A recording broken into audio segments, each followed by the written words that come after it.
আপনার নির্বাচনী এলাকা এবং আপনার এলাকার জনগণের উদ্দেশ্যে কিছু বলতে চান কিনা এবং আপনার নির্বাচনী এলাকাকে কিভাবে গড়ে তুলতে চান? এই ভালুকাকে একটি আধুনিক শিল্প সমৃদ্ধ শিক্ষানগরী হিসাবে গড়ে তুলি। সকলের সহযোগিতা, ভালোবাসা, দোয়া কামনা করে সকলকে ধন্যবাদ জানিয়ে শেষ করছি। দর্শক, এইবার জানবো নির্বাচনী এলাকা ভালুকার মানুষের মনের কথা কি। চাঁদাবাজ মুক্ত আমরা ভালুকাকে দেখতে চাই।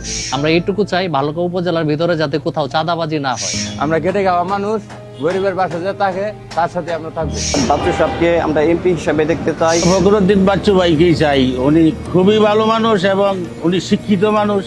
ভালুকার সাধারণ মানুষ বাচ্চু ভাইকে ভালোবাসে। উনি আমাদের সাথে সুন্দরভাবে কথা বলছে, আমাদের বালুকার সকল সমস্যার বিষয়ে জানতে চাইছে। আমরা ভোট দেব আরো 10 জনের কাছে চাইবাম ভোট দিবা লেগে। তো আমরা আশা করি যে উনি বালুকা অনেক ভালো কিছু করবে। ফখরুদ্দিন বাচ্চু খুব ভালো মনের মানুষ। হিন্দু, মুসলিম, বৌদ্ধ, খ্রিস্টান যারা যারা আছে সবাই বাচ্চুর ভক্ত। বাচ্চুকে সবাই ভালোবাসে, বাচ্চু সবারই ভালোবাসে।